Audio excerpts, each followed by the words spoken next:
Tampokelani pano patimanyane mwahuno tina walendo abo bajilongosolenge beka yewo muli uli Tapokalimu timakoa eh ndimwe anchani ndipo mkufuma nkuni ene dine jonjizi ngufuma kumtenthe kwa zwayuma. okay imwe jonjize kwa mtenthe ni boma ndini kumalayo Ngufuma kumzimba. Oh. That's why nguti lebo yani naipanga sono nguti ya Zwayuma music, so ine ngufuma kwa zwayuma. okay imwe kufuma kwa zwayumo andi muna lebo ya imwe Zwayuma music. Yeah. Imwe ajonjize mkuimba shamba uli Ine nkuimba lapsing. okay lapsing mkuimbanga ya ghost opera panke secular.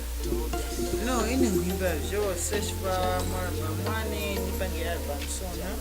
So nkuimba chichose is lapsing yani ja gospel kunguimba so vawa. Secular. Yeah. Okay, Mr. Jonjize mukoya kuti mukuimba mufunge album yo mukona mufunge pambo. Albamu iyi ngoganza kuti ifumenge chaka chikwiza kwene chifukwa cha group lani ilo kujoina chifukwa cha kuti guru lila bali kunipasa date. Okay, so ma album inu yo ifumenge chaka chikwiza mwenge nyimbo zinga Nyimbo zane mwizenge nyimbo zinga ziwenge levu. okay mufunge album ya nyimbo levu. So mukuona kuti vantu bakutema ma DVD mufunge album mufunge CD pelo panyake mufunge ngeso na DVD nyimbo Ine nzinge chipasona kama TV. So ine nifuninge DVD hiyo direct. okay imwe mukuri mufunge DVD pela CD mufunge ngai. So pale vantu vange watu waka mbwenye yake bakubaga ma CD. So vangayasanga uli ma CD kwa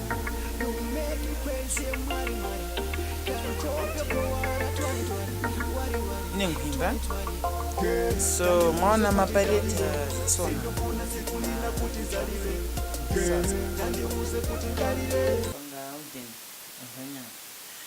Yeah, so mvia ndivonekana chikwasa chakuti sono tose tina ma TV. So nkumbota cha waliyose waone Jonjize nja. okay so ajonjize vantu nyanga yake vakhumbe kuti imwe vamsangani andi vachizenye namwe ole vafumbeko vindu vangati nga nisumo zino zotanga sanga uli. So vamanyisani vantu kuti vangamsangani uli imwe a Mr. Jonjize. Mr. Jonjize so vantu vangamsangani uli abo bakumocheza namwe Ine wanganisanga kwa Facebook ndi mwanchani ndine Jonjize. okay muri ku Facebook pela Niso ku Twitter Jonjize. okay ku Twitter @Jonjize. Yeah. Okay pa WhatsApp pa abakumba kutanga bamfana ni mafoni. WhatsApp banganimbia pa 0844 163 129 pali vantu vange vakumayani kale vakumba kuti vakale vinani kwa imwe andi fans inu muipalenge vichi imwe please na launch yani pa 6 May. So pa 6 May penipapa pa mwize kuno mundu mupange launch yo mupangile nkulu ene ndipangenge launch yani ku Catholic Church ku Oliven. Kweni usanike tukumanya kuti vantu vavengi vanani chifukwa Catholic ikwa injichoko. So usanike para ninguona kuti vanthu vambanandi ndikuti nichinjenge venyu kweni pasono pano nkuona kuti nipangenge ukatholiki. Yeah.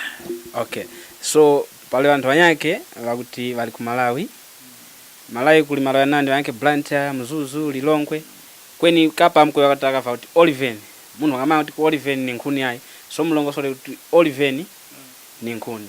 Okay.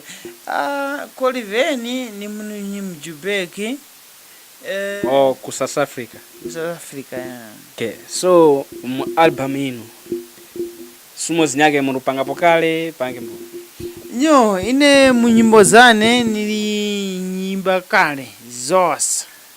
Okay, so palikasoma kange kuti mungatizirapo ya nikamimbira mbosono ntenete nasanga kako primary atata mukapokere asibweni mukapokere. Okay, Mr. Jize tangu vana ulendi vitu Mr. John Jize pano pa Nyiga TV mprogramu ya Timanyane mwangu vana ine mulusi winu A Sweet.